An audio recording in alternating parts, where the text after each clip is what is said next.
I hear we're closing out the book of Judges today. Yes, sir, we are. There are just a few loose ends to tie up. Fantastic. And what loose end are we starting with first? The beautiful story of the Levite and his concubine. Who doesn't love a concubine? Nobody. A woman you can have sex with, but whose rank in a household is below that of a wife. It's a family dynamic sure to stand the test of time. That's why I'm putting it in this timeless classic we call the Bible. You are wise to include such a wholesome element in this final chapter. I'm glad you agree, sir. Just think, hundreds, even a few thousand years from now, if anyone is having troubles with his concubine, he'll have this holy book to turn to for guidance. Gosh, I never thought of it like that.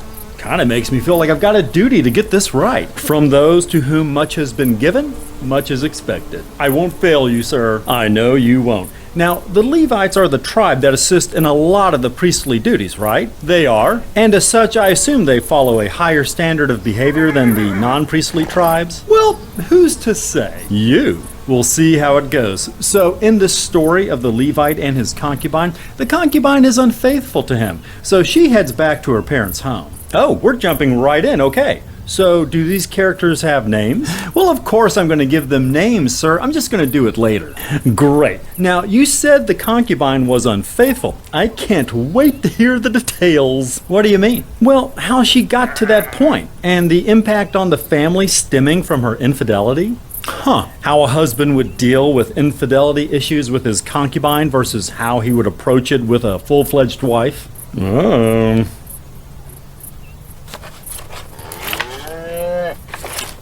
Hello? Are you going to provide any backstory as to how she got to the point of infidelity? Not really. Oh, your writing is so rich and complex. Thank you, sir. So a few months later, the Levite shows up at his concubine's parents' home to persuade her to return to him. Oh, that's nice. So we're just glossing over the whole infidelity issue. We sure are. So after spending a few nights with the concubine's family, the Levite leaves with her in tow. Reunited and feels so good. But it's a long journey back to their home, so they end up having to spend the night in the Benjamite town of Gibeah. Okay. And they're hanging around the town square waiting for someone to take them in when a kindly old man walks up and offers his home for the night. Aw, I love kindly old men. This is kind of a nice story. Yeah, you liking it so far, you big dummy? Pardon me. And they go to the kindly old man's house, and they wash up, and they eat and drink, and settle in for the night. Lovely. And then all the wicked men in town show up and start pounding on the door, demanding to have sex with the Levite. Oh my God, how jarring. Gotcha. What is the deal with these backwater towns and their spontaneous mobs of wicked men anyway? Face it, sir, this godforsaken armpit of the planet is the absolute moral anus of the universe. It's hard to argue with that. Hey, I just came up with some justification for this latest plot development. Way to go, writer guy. So gosh, the mob. What to do? Does kindly old man pray for angels to save them? No. Really? Remember that blindness spell the angels used in Sodom so Lot and his family could escape from a similar situation? It would really come in handy about now. Oh, wow, it sure would. It's too bad kindly old man doesn't think of that. Yeah?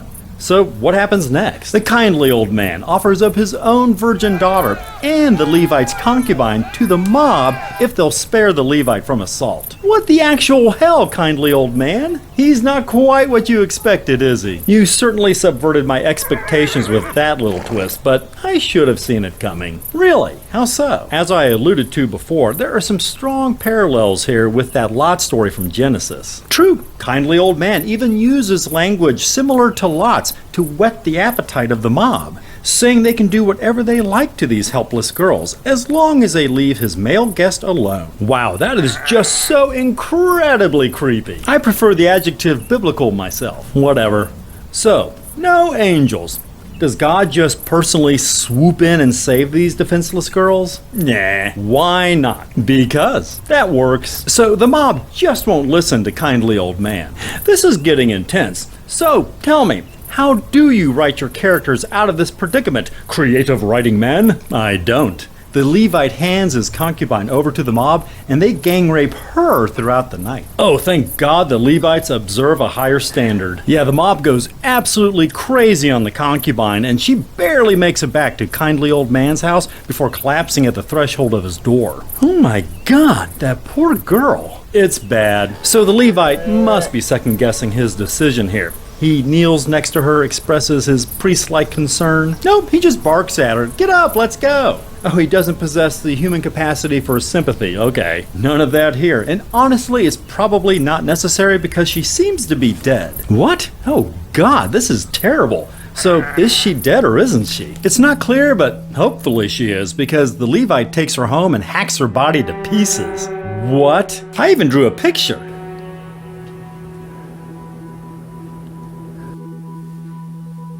Writer guy, what's wrong with you? Look, before you flip out, let me explain. Yeah, explain. Explain it to me. I need an explanation. What is the matter with you?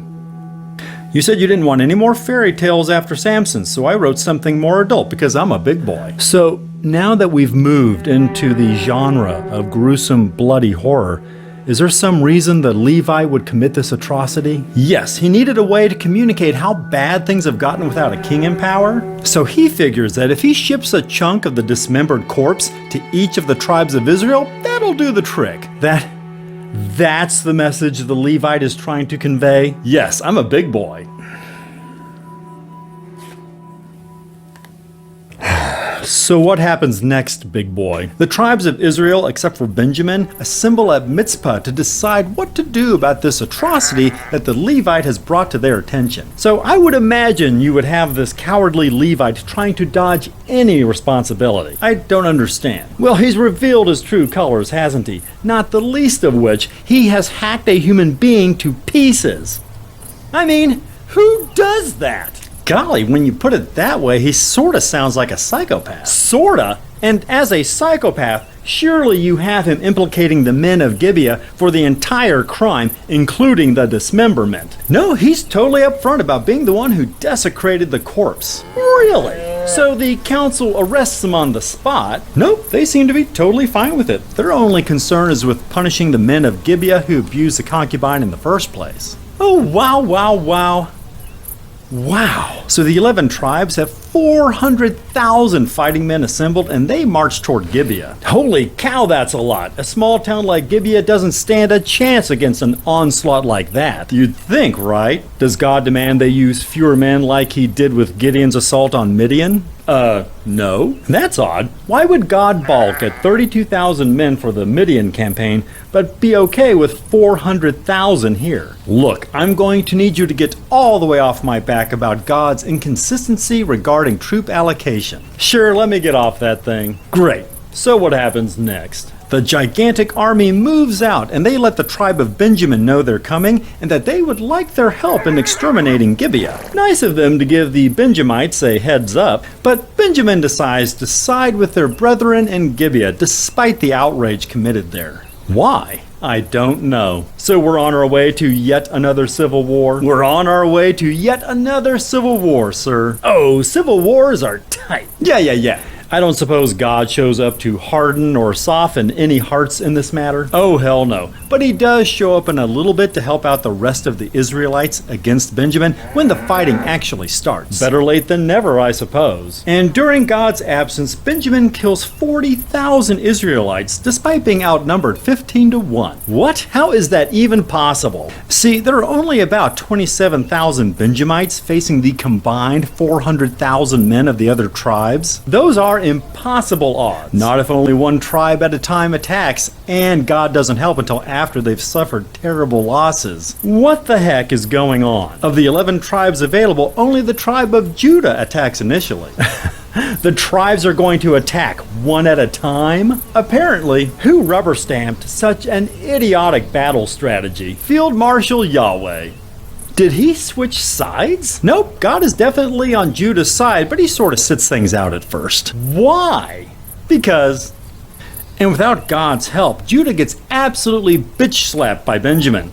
Twice. Wow. They're even crying to God afterwards, if you can believe it. Bunch of big babies. But after they boo-hoo enough, God tells him that he'll finally help out during the third attack. Oh, it only took 40,000 blameless, innocent men dying in the first two battles to convince God to help. Apparently, God is so good. Always. And with the third attack, they finally overwhelm and virtually exterminate Benjamin as a tribe. Well, great. But now the surviving 11 tribes all stand around, kind of sad that they've driven the tribe of Benjamin to the brink of extinction. It's an unholy mess, huh? Boy, howdy it is. There are only 600 men left in all of Benjamin, no women, and the other 11 tribes have taken an oath not to share any of their daughters with them. Well, it looks like it's going to be impossible for Benjamin to continue on as a distinct tribe. Actually, it's going to be super easy, barely an inconvenience. Oh, really? Yep. See, the Israelites noticed that nobody from the town of Jabesh Gilead showed up for the big meeting at Mizpah.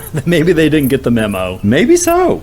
Whoops, whoopsie. So the Israelites murder every man, woman, and child in that town except for 400 virgin girls. Holy shit! Wasn't Jabesh Gilead a friendly town, allied with the 11 tribes attacking Benjamin? It was. And because they missed a meeting, they're massacred? Yep. God damn. I guess the moral here is don't miss meetings. Very wise. Very holy. So the 400 girls aren't quite enough wives for the surviving Benjamites, so they go and kidnap some more virgin girls from a local festival to God. Yeah, sure, okay. So with all these fresh young virgins ripped from their lives and their families, the tribe of Benjamin is able to restore itself.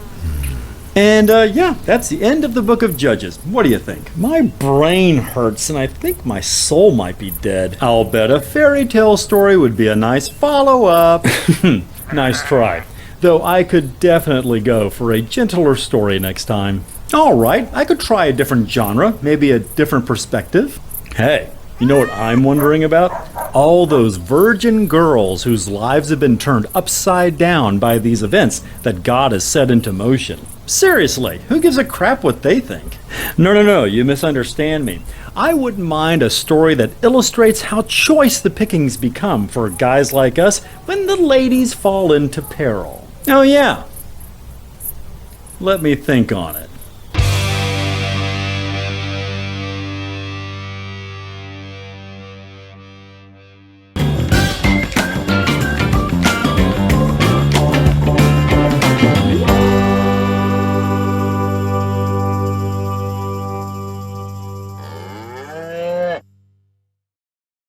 But now the surviving 11 tribes stand around, kind of sad that they've driven...